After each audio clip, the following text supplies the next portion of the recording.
Yulia Shapovalova is live for us in Moscow. Yulia, give us a sense of how this parade has been scaled down. There's talk that there's very little armour being shown, and it's because most of it's been destroyed, apparently.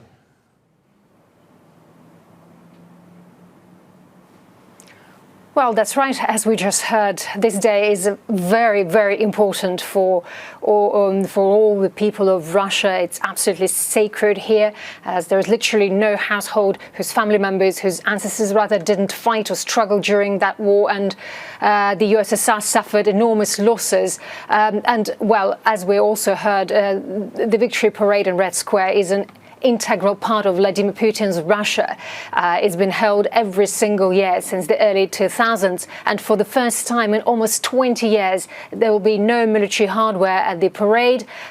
Some voices here say that tanks are needed at the front and not at the parade, and the Kremlin actually cited a terrorist threat and Ukrainian drones, and the Russian Ministry of Defense earlier threatened Ukraine with a massive retaliatory strike on the center of Kiev in the event of attacks on Moscow and the parade in particular today. Last night, President of Ukraine, Vladimir Zelensky, issued an ironic decree permitting Russia to hold a parade today.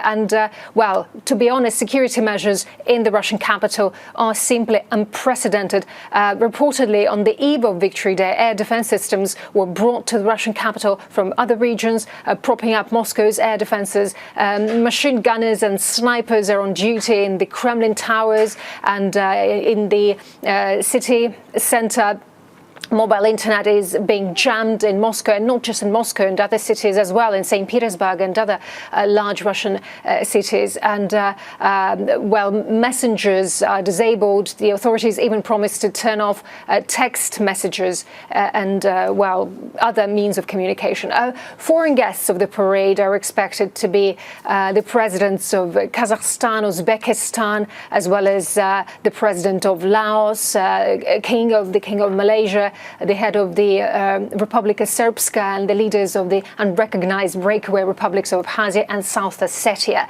And we also know that Robert Fico, the Prime Minister of Slovakia, is also here in Moscow, but he earlier said that he wouldn't be present at the parade. And earlier, the Kremlin, by phone, revoked accreditations already issued to foreign journalists for the parade. They called us, Al Jazeera's Moscow bureau, as well, and cancelled our accreditation for the parade.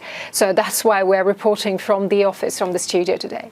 Yulia, a 3-day ceasefire. What can we expect after this? We've seen Ukraine step up its drone attacks on Russia recently, and there's a feeling they're gaining the upper hand slowly.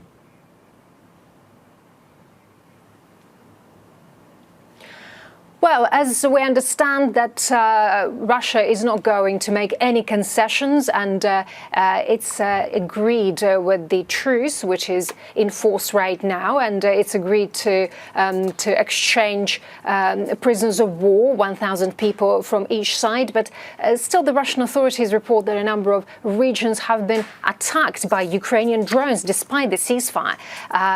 Well, and there were many attempts to attack Moscow, not just Moscow, but Yaroslav, Rostov-on-Don in the south, the city of Perm in the Urals, and the Republic of Chechnya.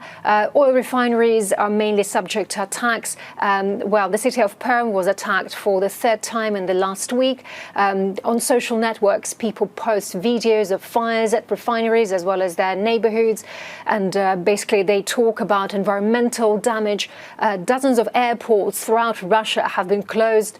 Well, in the south of Russia, or the country in particular, also here in Moscow, airports are constantly closed due to drone attacks. Hundreds of flights have been postponed or cancelled. Thousands of people can't fly away for hours. So Ukrainian drone strikes reach the Urals and, well, not just the border regions of Russia, but, well, further inland. And probably there is a mix of understanding of security measures and a feeling of anxiety and uncertainty among people. But obviously, people are really tired. They feel fatigue about this war and about the current situation.